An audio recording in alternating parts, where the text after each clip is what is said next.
Assalomu alaykum, e'tiboringiz markazida Obyektiv podkastining navbatdagi soni. Rahbarlik bu imkoniyatmi yoki mas'uliyat? Bugun rahbar ayollar zimmasida qanday vazifalar bor? Umuman rahbarlikka xos qanday xususiyat va fazilatlar bo'lishi maqsadga muvofiq? Bugungi suhbatimiz aynan shu mavzuda. Suhbatdoshimiz esa korxonaning standartlashtirish va standartlarni boshqarish bo'limi boshlig'i Shahlo Saidova bo'ladilar. Assalomu alaykum. Assalomu alaykum. Shahloxon, ko'rib turganimizdan xursandmiz. Rahmat.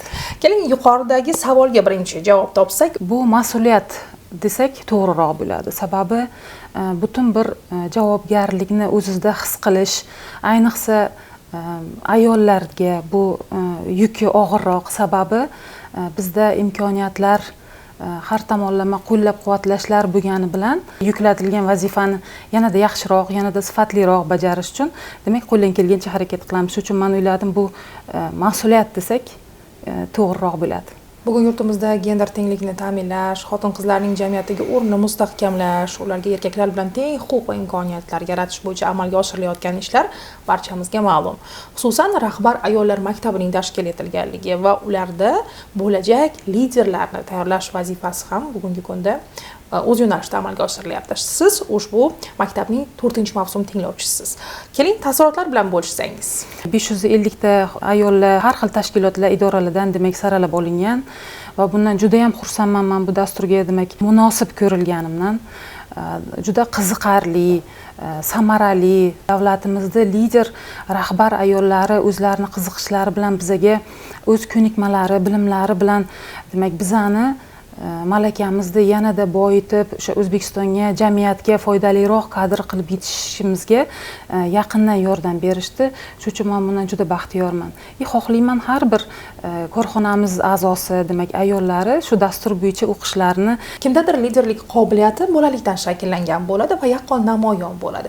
Kimdir yetakchi bo'lishga biroz qo'rqadi, hayajonlanadi va unda aynan mana shu rahbarlik ko'nikmalarini shakllantirish uchun vaqt talab etiladi-da. Siz qanaqa bir istak bilan bordingiz? Aynan o'zingizning liderlik qobiliyatlaringizni ko'proq shakllantirishmi yoki ba'zi bir qo'rquvlaringizni yengishga ham bu maktabdagi darslar sizga yordam berdimi? Unisi ham, bunisi ham desak to'g'ri bo'ladi. Sababi har bir odamni belgilangan qanaqadir quvvati bo'lsa, shaxsan o'zim o'sha quvvatni bor yo'g'i 10-15% dan foydalanayotganimni his qildim. Ko'plab imkoniyatlardan foydalanmayotganimni his qildim. U yerda ko'nikmalar oshdi. To'g'ri, bilimlarga ega bo'ldik. Eng menga yoqqan tomoni atrofimizdagi olima ayollar, o'z kasbini ustasi bo'lgan kuchli rahbar ayollardan ma'lumot almashinish, ko'nikmalar almashinish menga yordam berdi. O'tgan yil ayolini viloyat bosqichiga demak chiqqanim yoki rahbar ayollar dasturi bo'yicha o'qiganim, undan tashqari menga aynan to'xtalmoqchi bo'lganim jamoadoshlarning yordamida demak magistraturaga topshirdim. O'sha haqida bilimga ega bo'ldim. Olima ayollar bilan ko'nikmalar almashdik. Ularga nisbatan havasim va nima deydi, ularning ishiga bo'lgan qiziqishim juda ortdi. Bir qarashda rahbar ayol bo'lish alohida mavzu, biznesga yo'nalishtirish butunlay boshqa narsa. Lekin eng asosiysi ayol birinchi navbatda oilada beka, farzandlarning mehribon onasi. Endi nozik xilqat egalarining oldida bitta vazifa turibdi. Ham rahbarlikni, kezi kelganda ham biznesni, ham oilani bir maromda olib borish. Mazkur yo'nalish bo'yicha ham qandaydir ko'nikmalar, darslar o'tilyaptimi mana shu maktabda? Har bir rahbarda deylik, stressga chidamlilik yoki qiyinchiliklarda yechim topish, operativ yondashish, har xil mas'uliyatlar bo'lganda rahbar ayollarda ham xuddi shunaqa, demak o'ziga yarasha keyslar bor, yetishimiz kerak yo'l-yo'lakay ish, hayot davomida. Demak, bizaniki erkaklarnikidan farqli o'laroq oltin o'rtalikda topishimiz kerak. Chunki bizani o'zingiz yaxshi bilasiz, demak uy o'zimizda vazifalarimiz bor, oiladagi, yaqinlarimiz davrasidagi, shuningdek sizga yuklatilgan vazifa o'rtasidagi oltin o'rtalik. Hammasini bir maromda olib borish kerak. To'siqlar yoki ruhiy qanaqadir holatlar bo'lishi mumkin. Bu bo'yicha ham bizga alohida treninglar tashkillashtirildi. Qanday qilib oson, yengil va samarali chiqib ketish yo'llari tushuntirildi. Korxonamizda faoliyat yuritayotgan xotin-qizlarga e'tibor qaratsak, har birida o'sha liderlik, yetakchilik qobiliyati borligiga guvoh bo'lamiz-da, lekin ularni qiynayotgan savol o'zimdagi mana shu qobiliyatni qanday yuzaga chiqarsam bo'ladi? Bu ko'nikmalarni oshirish uchun nimalarga e'tibor berishim kerak deyshadi. Umuman rahbarlik sari dadil qadam tashlash, hech bo'lmaganda birinchi muhim odimni qo'yish uchun xotin-qizlarimiz nimalarga ko'proq e'tibor berish kerak deb o'ylaysiz? Juda ham yaxshi savol. Birinchi o'rinda men ularga imkoniyat berish kerak. Agar insonga Allohga shukr, demak menga ham qanaqadir imkoniyat berilgan ekan, rahbarlik lavozimida demak tayinlanganman.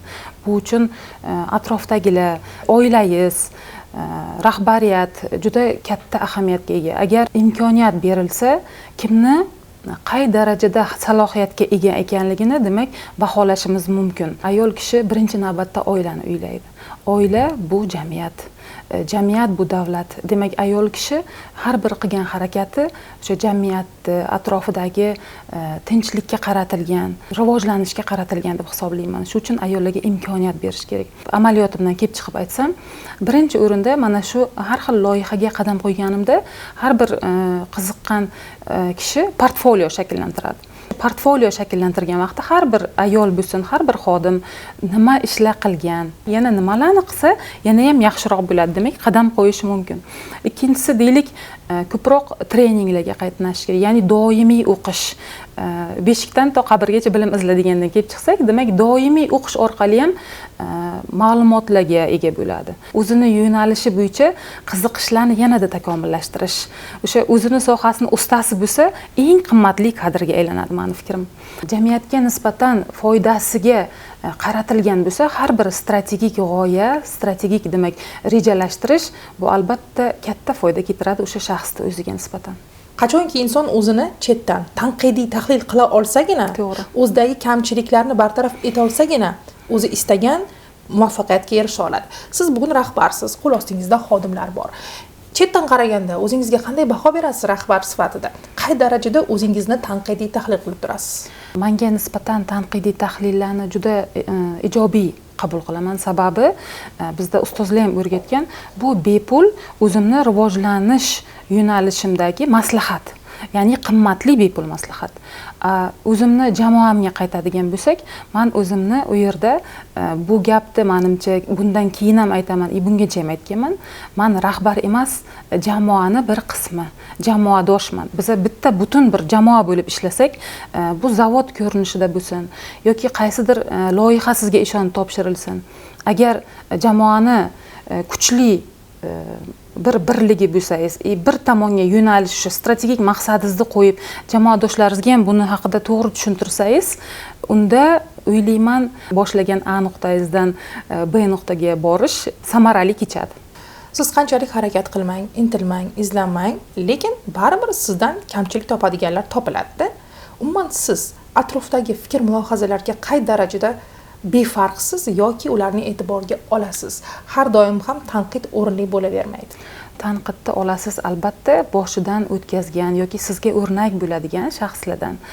Mevali daraxtga tosh otiladi, buni to'g'ri qabul qilamiz. Hech bo'lmasa ayolni qo'llab-quvvatlash kerak. Chunki biz bir-birimizni yaxshi his qilamiz.